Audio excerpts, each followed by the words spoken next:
Conservative new media viewers, JLin fans around the world, Charlotte Hornets fans around the world. What's up? It's me, PFV, Paul F. Villarreal, the NBA expert, and we're here to discuss the Charlotte Hornets' 95-90 defeat tonight to the Cleveland Cavaliers in Charlotte, North Carolina. With the loss, the Hornets dropped to 9-7 on the season. Cavs improved to 12-4. Also, Charlotte's 7-game home winning streak ends tonight. However, they're still 7-2 at home for the season, which is fantastic. Okay, stats very quickly. Kevin Love, 18 points, 16 rebounds. He did not play very much in the fourth quarter. He might not have played at all, actually. But Cavs still won down the stretch. Tristan Thompson, 7 points, 12 rebounds off the bench. LeBron, 25 points, 13 rebounds, 5 assists. J.R. Smith, Richard Jefferson, also double figures in scoring. Turning to the Hornets, Marvin Williams, 10 points, 2 rebounds. Al Jefferson, 11 points, 6 rebounds. Kemba Walker, 18 points, 4 rebounds, 4 assists, 3 steals. Nicholas Batum, 17 points, 8 rebounds, 4 assists. Jeremy Lamb off the bench, 11 points, 8 rebounds. JLin, 7 points. He played 20 minutes, shot 3 of 6 from the field, including 1 of 2 from three-point range. No free throw attempts, 4 rebounds, 4 assists, no steals, no blocks, 2 turnovers, 2 personal fouls. Jeremy's plus-minus was a +0. Which was the second best among the bench. The only person who had a better was Spencer Hawes with +1, who Spencer only played 5 minutes, however. JLin's plus-minus was tied for the 4th best on the team. Only 3 players had positive plus-minuses. That's Hawes, Marvin Williams, and P.J. Hairston. What happened in this game? The reason why the Cavaliers won this game was because they outperformed the Hornets in the fourth quarter. Going into the fourth quarter, Charlotte led by 4 points. And to be honest, and to be fair, and Trade Street Post said this on Twitter, and I definitely want to agree with him. Charlotte played well in this game. So I'm not going to collapse. As I said in the last video, I expected this to be a loss. However, it's disappointing because Charlotte could have won this game. They definitely could have won this game. Cleveland didn't have much offensive rhythm throughout this game, but they found it in the fourth quarter. They also picked up their defense. And Charlotte they didn't play poorly. They just was a couple mistakes, couple misses, and just Cleveland kind of sucked the life out of Charlotte in the fourth quarter. And it's going to be discussed. JLin fans are already discussing it. Was Steve Clifford wrong in taking JLin out early in the fourth quarter? And I'll talk more about that in a second. Let me just say this to the JLin fans. Don't be distraught or overcome with emotion. Sure, the end of tonight wasn't great. Jeremy played really well in this game until the fourth quarter, that little stretch. Also, he's going to get better and better with the turnovers. He will get better. And so unlike some of the other coaches Jeremy's played for, I think Steve Clifford is really fair and he's really smart. So I think he's just trying to reinforce it in Jeremy's head. You can't turn the ball over like that in the fourth quarter. Steve Clifford, before this game, after the last game, in the post-game press conference, was talking about turnovers and about how it's hurting the team and we can't turn the ball over. So I just think that Steve Clifford is really tuned in to turnovers coming into this game. So Jeremy had 2 turnovers in the first 4 minutes of the fourth quarter, and I think that's why he sat down. Now, it didn't work out, so you can question the decision. As we say, when you win, everything worked. So if Jeremy got pulled and the team won, then it worked. But they didn't win tonight. So you can question whether it was the right move or not. I'm going to talk more about that in a second. Like I said, so that's why the team lost. And I can go over different statistics, but that's the core reason why they lost this game. They lost because they were outperformed in the fourth quarter, and they just weren't able to get it done in that 12-minute stretch. And it's a shame because, like I said, they definitely could have won this game. Cleveland didn't play their best game tonight, and so it's too bad that Charlotte couldn't take advantage of that tonight. Okay, now, so we talked about that. Let's just go right in a quarter by quarter, right into the fourth quarter, and I'll tell you what happened. Before the fourth quarter, JLin played, in my opinion, about a perfect game. I mean, he missed a couple shots, but he played perfectly in this game. He's clearly getting more relaxed with his role and with the team. He's working really well with Kemba Walker. Their chemistry is improving, and you could see it in this game. I think Jeremy's kind of looking to pass more rather than shoot more. That's fine. It's working. So the first couple of quarters was, probably the best that he's looked all year, even though he scored more in other games. He just looked great and under control. Now, so here we are at the start of the fourth quarter. Jeremy went in for a layup, and he got blocked by Mo Williams. Mo anticipated the move well, and he got the block. Then after that, Jeremy had his first turnover. I actually did not see this turnover, but I know it was a pass to Cody Zeller, and I was told that Cody messed up and Cody should have caught the ball. I can't comment on it because I didn't see it yet. I can go back and look at it, but I haven't seen it yet. Then Jeremy got a rebound. Then he got his third basket of the game. He dribbled down below the free throw line on the right-hand side of the lane, and he shot the ball off the glass. Nice, simple basket, went right in. Then he was fouled. He drew a foul on Cleveland when Cleveland was on offense. Tristan Thompson set an illegal screen on JLin. It was a good play. Then soon after that, Jeremy had his second turnover. He drove into the lane, and he kind of stopped, and he may have pivoted. He was looking at what he was going to do. And then Jeremy Lamb ran into him. And so it wasn't really Jeremy Lin's fault. And also, I think on that same play, it looked like he got fouled as well, I believe. Or no, he might have been fouled on the other turnover, although, like I said, I didn't see it. So those were the two turnovers. The second one was, like I said, definitely marginal. His own guy ran into him, and the ball came out. So it's hard to blame Jeremy for that. Okay. And then right after that, or soon after that, Cody Zeller got fouled, went to the line, and right then Jeremy came out of the game. The score was 82-79. Actually, it was about to become 84-79, and 84-79 Charlotte.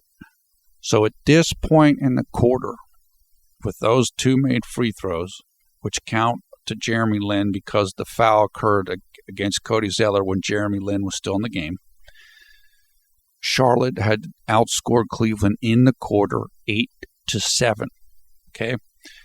And there's 8 minutes and 20 seconds left or so in the quarter. After JLin went out of the game, Cleveland outscored Charlotte 16-6. So with JLin, 8-7 Charlotte. Without JLin, 16-6 Cleveland. And this is where you're going to have the second guessing. Now, all that being said, I mean this sincerely, and I know certain people aren't going to like this. They haven't liked recent stuff I've said about Jeremy because they don't think I'm supporting Jeremy enough, which is utter nonsense. I completely support JLin. The more that Jeremy can get it in his head to avoid turnovers, or to avoid risky playing, particularly down the stretch, like in the fourth quarter in a close game against a very tough opponent like Cleveland, the better off Jeremy Lin's going to be as a player. Yes, his style is high risk and high reward. There's no question, and it works. But you want to be able to kind of reel it in or kind of put the brakes on that style when you need to. And so if you're Clifford and you see, okay, Jeremy gets one turnover. All right, okay, maybe he just kind of lost sync for a second. But you get two turnovers and you're ahead and you're playing the defending Eastern Conference champion, there's especially for somebody like Clifford who doesn't like turnovers, you're going to get pulled. But there's a good chance you're going to get pulled unless you're one of Clifford's guys or whatever.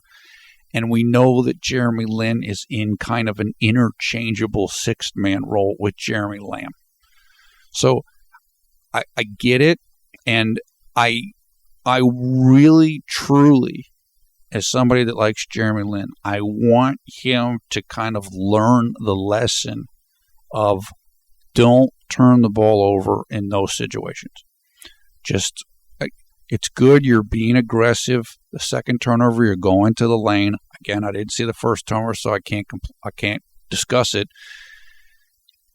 Play simple, risk-free basketball down the stretch. And Jeremy still has to learn that. He really does. That's something that he's got to get better at that.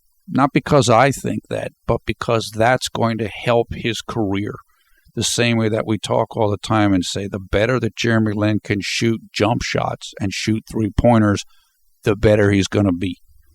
So the better that he can shoot and the less risky that he can play in key situations like the fourth quarter, the better he's going to be and the more minutes he's going to get.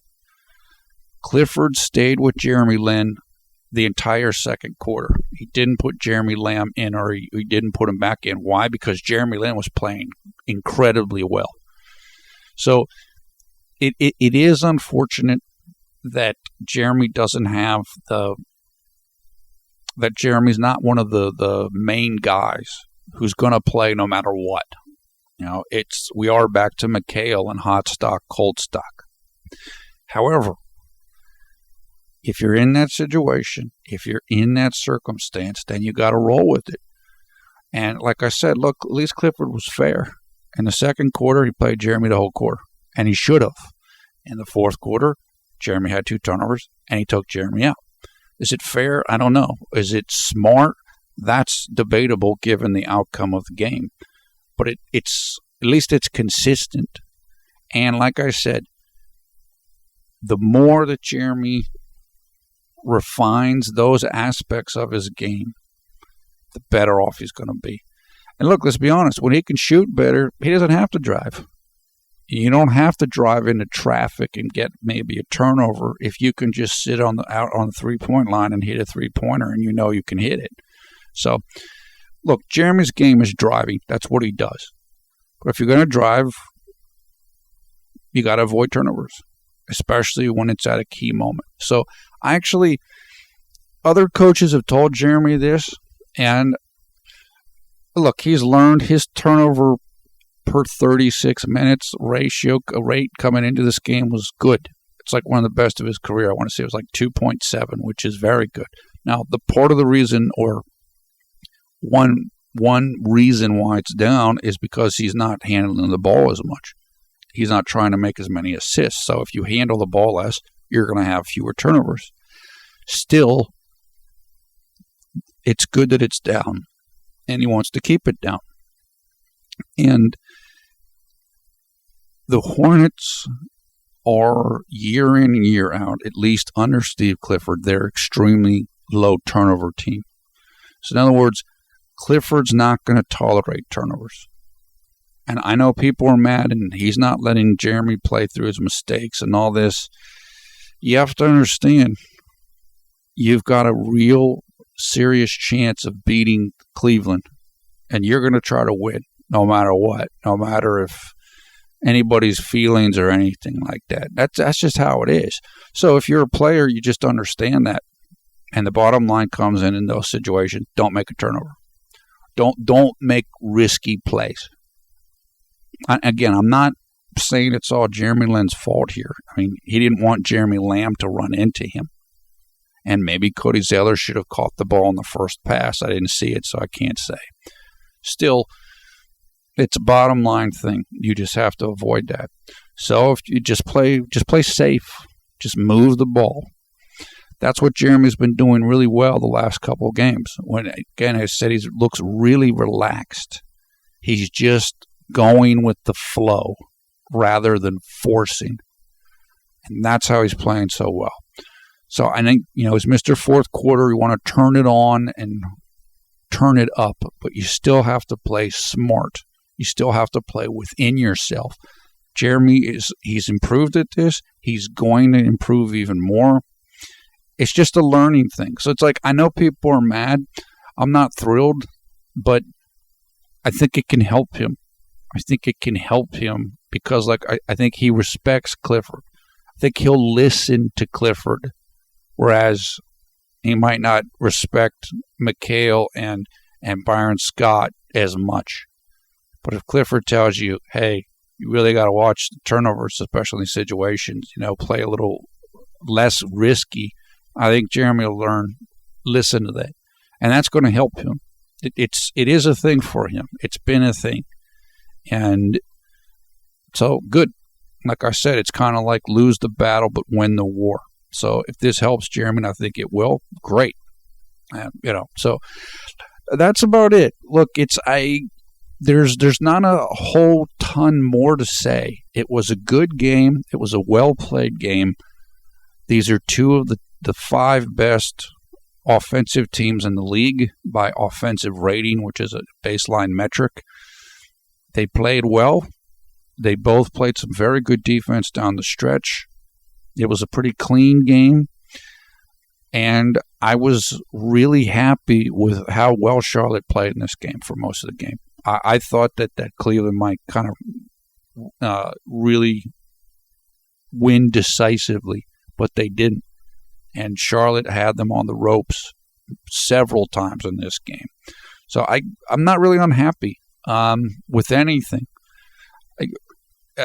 Like I said, let's win the war, lose the battle. This is one little thing, one little step for Jeremy, maybe for the team, but okay, you can hang with this team now. And for Jeremy, how well you played in the first half. Okay, you had a little tough time there at the start of the fourth. All right, next time, go out, make the adjustment. Take the shots that are there, drive when it's there. If not, just swing the ball and keep it simple, and that's it. And stay on the court longer. And so that's about it. Like I said, I feel good. A lot of people are mad, and I understand that. I understand that, but like I said, I'm thinking about this more of a long-term perspective, and we've always talked about that over the years. What can Jeremy do to improve himself as a player for the long term? He's improved his skills incredibly. Now, continue to work on the jump shot, which he does all the time, and it'll get better, and it's getting better. The three-pointer he hit tonight was absolutely flawless. It went through the basket, and it's like the net didn't even move. So now that he's going to relax more and more, he's going to hit more shots. So this is important that he's, again, with a team doing well and winning, that relaxes everybody. And Jeremy can play more of his game. Now tonight, like I said, keep working on the turnover stuff. The turnovers are down. Work on finding the right balance between attacking when it's kind of crunch time and playing low risk. And so, like I said, I actually think this is a circumstance that can help Jeremy down the line. So I'm actually pretty content tonight, even though I know a lot of people don't feel the same way. Okay, that is it for now. Thumbs up, thumbs down, your comments below. I want to thank Gary Chen for the artwork you're looking at right now. Gary is a member of the JLin Garden fan group. You will find information about Gary and the JLin Garden fan group in the video description below the video player. Let's talk quickly about the next game that Charlotte's going to be playing here. We said that including tonight, 2 of the next 3 Charlotte games were going to be difficult ones because they are against Cleveland tonight, and then 2 games from now is against Golden State. So that's why it's great that they built up a 9-6 record, because you can take a couple losses and still be above 500. The next game coming up will be in 2 days from now on Sunday, November 29th, here in the United States against the Milwaukee Bucks. Milwaukee has a bad defense. They're good on offense, but you can score points on them. They're a good team, but definitely that's a winnable game, and it's a game that the team kind of needs to win to keep themselves in good position, even when playing Cleveland and Golden State. The game will take place at 2 p.m., so it's an early afternoon game here in the United States. That means that the game will take place on Monday, November 30th, very early, 3 a.m. in Taipei, Taiwan, and throughout China. Like I said, I don't have a lot more to say. I feel pretty content, and I know that a lot of people won't feel that way, but I feel pretty good. I feel pretty good about everything tonight, the team and JLin. We'll put information in the video description for highlights of those games. You can check that out. Also information how you can come and join the Conservative New Media Facebook group and come and follow us on Twitter as well. Once again, I'm PFV Paul F. Villarreal, the NBA expert. Thanks a lot for watching Conservative New Media. We strive to be the #1 JLin YouTube fan channel. A disappointing night. Disappointing that the team didn't win, but a good night. I think a good night for Jeremy and a good night for the team. There was a lot of positives for Jeremy and the team, and I think that those things will prosper and bear fruit in the future. So I'm just looking forward to that. Let's get back on the winning track against Milwaukee and go from there. Let's just take that game and try to win it, and we'll move forward from there. Okay, that is it for now. Take care. We will talk to you again soon. Have a great night or great day wherever you are around the world when you watch this video.